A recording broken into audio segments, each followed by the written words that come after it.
Olá pessoal do nono ano. Hoje a gente vai concluir o capítulo sobre o Oriente Médio, tá? Ah, professor, o capítulo 9. Não, mas a gente vai ver só os principais pontos, tá? Não tem necessidade de ver tudo. Porque é tudo muito resumido, tudo falando a mesma coisa. Então a gente, nesse restinho de aula hoje, a gente vai ver tudo, tá? A gente parou na parte que ia falar do petróleo. Lembre-se que eu falei na última aula. Quando a gente vai falar de Oriente Médio, lembra a religião islâmica, que é o muçulmanismo, tá? O clima quente e a economia, o petróleo, tá? Porque a gente sabe, é a região do Oriente Médio onde tem uma abundância grande de petróleo.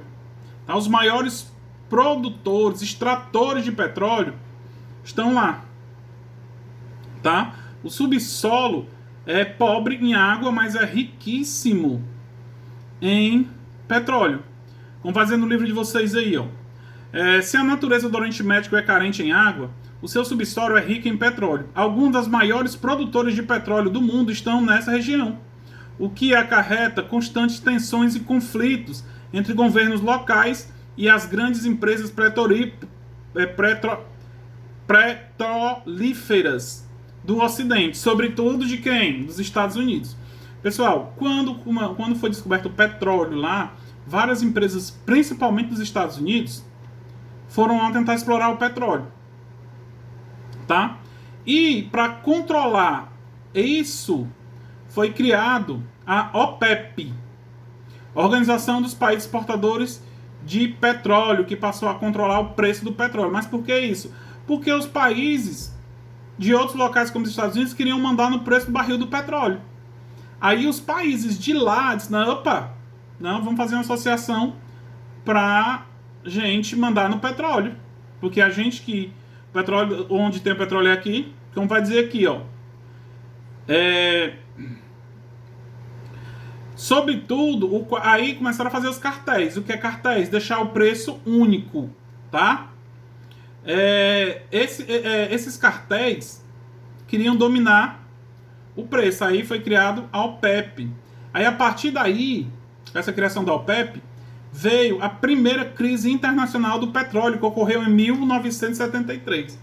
Mas quando a gente fala em crise, quer dizer o quê? O que logo vem à mente? A falta. Muita gente acha que é a falta do petróleo que causou essa crise, mas não foi. A crise do petróleo foi quando o pessoal da OPEP aumentou o preço do barril. Por quê? Porque as empresas dos Estados Unidos e da Europa queriam comprar o petróleo muito barato.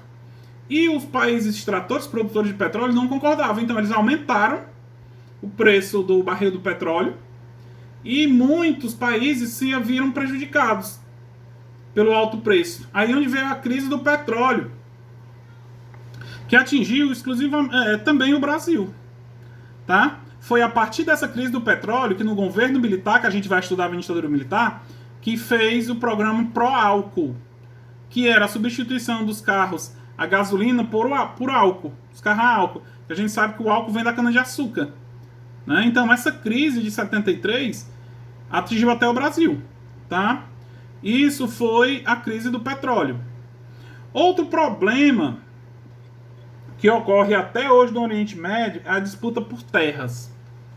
Mas a mais comum é entre israelenses e palestinos, na faixa de Gaza. Mas tudo isso começou lá no início da história, lá no século 70, né? Depois de Cristo, mas muito antes, nos anos 70 não. Aqui no livro de vocês tem quando os judeus se espalharam pelo mundo, na diáspora, que vocês estudaram história lá no 6º ano. Mas antes de chegar no que o livro tem aqui, eu vou falar um pouco sobre os hebreus. Pessoal, os hebreus são os mesmos judeus. Vocês viram isso no 6º ano? Ah, professor, não lembro, né? Mas o que acontece? Os hebreus, eles viviam na Palestina, ou viviam em Canaã, que hoje é a Palestina. Então, por causa de uma seca, eles foram para o Egito, onde foram escravizados. Mas quando eles voltaram para a Palestina já estava ocupada. Aí começa a briga por territórios, tá? É a briga da faixa de Gaza, que chamam, que é uma região que eles disputam territórios. Aí essa briga vem se estendendo até os dias de hoje. Tá? Como diz o livro de vocês aí, ó. Aí teve um jornalista que deu uma ideia, criou até uma ideologia sobre esses confrontos na Palestina, que é o jornalista Theodor Herzl. Afirmava que a Palestina é uma terra sem povo, ou seja, ele nega a existência de palestinos enquanto nação, para justificar que o seu povo, o judeu, tinha direito de ficar com essa terra. O que é que ele está dizendo? A terra onde hoje é a Palestina não era dos palestinos, sim dos judeus que viviam lá antes de ir para o Egito.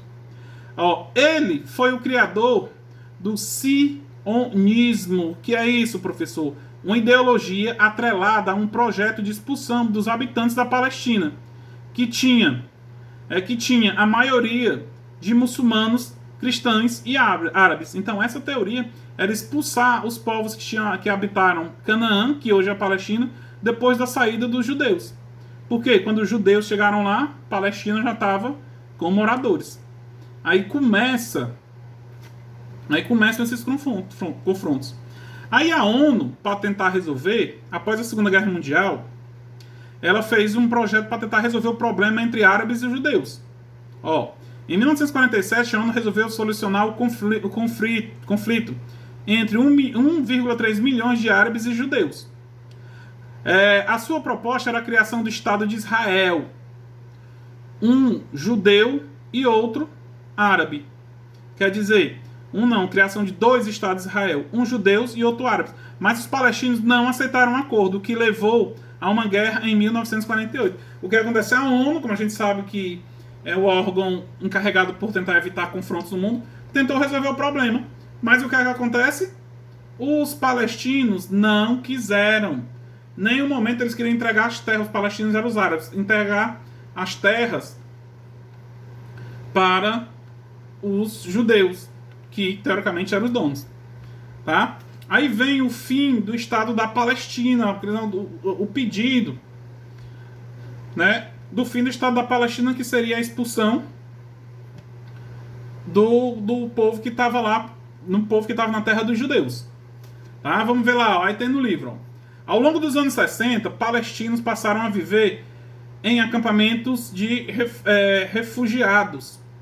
Eram mais de 700 mil pessoas espalhadas pela faixa de Gaza, a Jordânia e pelo Líbano. Eles desenvolveram um estilo de vida cada vez mais solidário, no qual os laços de união e a militância política em torno da luta de reconquista da Palestina se tornava cada vez mais forte. O que é que acontece? O povo judeu, como não pôde voltar para a Palestina, se concentrou na faixa de Gaza, que a gente vai já ver aqui a criação do Estado de Israel. E, ao mesmo tempo, começaram a desenvolver algumas coisas lá, sempre na esperança de voltar para a Terra Prometida, que hoje é a Palestina, que na época era Canaã. Tal. Essa união era motivada pela elevada formação educacional dos palestinos e pelo fato de eles não possuírem o mesmo direito que os jordanianos e libaneses. Aos palestinos eram destinados os serviços piores remunerados. O que é que acontece? Mesmo assim, eles ainda viviam discriminados, o povo da Palestina. E o que é que acontece? Nesse contexto, em 1964, foi criado a Organização pela Liberdade Palestina, a OLP, que mais à frente a gente vai ver que fez um acordo para tentar resolver o problema, mas não resolveu nada. Tá, Qual era a função dessa OLP, Organização de Libertação da Palestina? Inicialmente sob a liderança de Ahmad Shukri, funcionava como um instrumento do controle político dos palestinos pelos estados árabes, para constituir uma unidade árabe e da luta deles contra Israel, mas sem permitir autonomia política aos palestinos. O que é que acontece? Era uma organização que lutava pelo direito dos palestinos. Tá? Aí vem, aí os acordos vêm, vai, aí chega até a paz fugaz, né? Que foi os acordos de Oslo, que isso aqui tem na prova de vocês, tá? Prestem atenção, os acordos de Oslo. Pessoal, tem essa imagem no livrozinho de vocês aí, na página, deixa eu ver aqui qual é a página que tá, no final da página 274, tá? Tem, na Casa Branca, em Washington, o presidente Bill Clinton fez com que o Isaac Rabin e Yasser Arafat assinassem um acordo de paz, tá? Entre israelenses e palestinos. A negociação, aí vem, a negociação entre israelenses e a OLP, que era a Organização dos Palestinos, tiveram início. As negociações públicas entre israelenses e palestinos teve início sendo patrocinadas por diversos países. Enquanto em Oslo se desenvolveram negociações secretas de paz entre o premier israelense, que é o Yitzhak Rabin, e o líder Yasser Arafat, como eu expliquei antes. Esses acordos culminaram com a assinatura do Acordo de Paz em setembro de 1993 sobre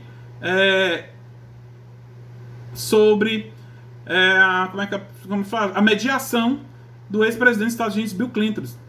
Tá? Se vocês olharem aí, ó, o Yitzhak Rabin é esse careca aí, e o Yasser Arafat é esse senhor que está com o lenço na cabeça. Tá? É o líder israelense e o líder israelense e o líder palestino. Mas o que era que diziam esses dois acordos? Tá? Vamos ver lá, tem no livro de vocês também, ó.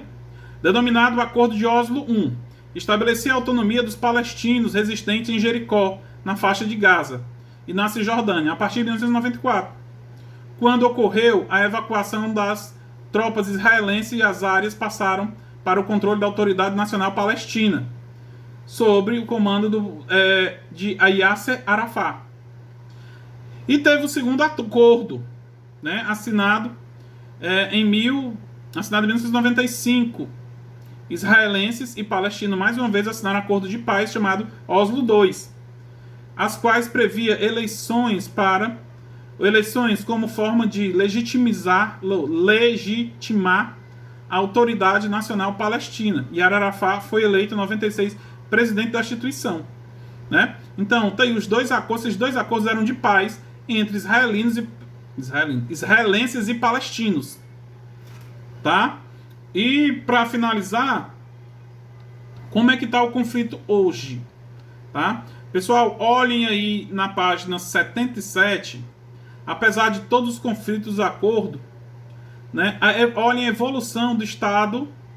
Essa imagenzinha aí mostra a evolução de Israel, tá? Que antes era Palestina, terra dos hebreus que passaram a ser judeus. Aí tem aí, em 1946, quase não tinha judeus na região, né? Aí partilharam em 47, aí veio mais judeus. De 46 a 67, aí cada vez mais judeus. E em 2000, olhem o tanto de judeus que já existe na região, nessa região do Oriente Médio. Tá? Então isso aí, essa figurazinha aí mostra a evolução do Estado de Israel. Tá? Aqui foi uma explanação sobre como é o Oriente Médio hoje. Tá bom? Professor, por que não explicou mais? Pessoal, porque é mais história. Vocês sabem que eu não gosto muito de história, misturar história com geografia. Isso aqui a gente vai ver tudo de novo em história. Tá? Aí as perguntas, a prova também tá aqui, mas não são muito difíceis. Tá bom? Aí qualquer dúvida, me perguntem no WhatsApp. Tá bom? Tem atividadezinha lá na plataforma para vocês fazerem. Tá bom? Até o nosso próximo encontro. Abraço.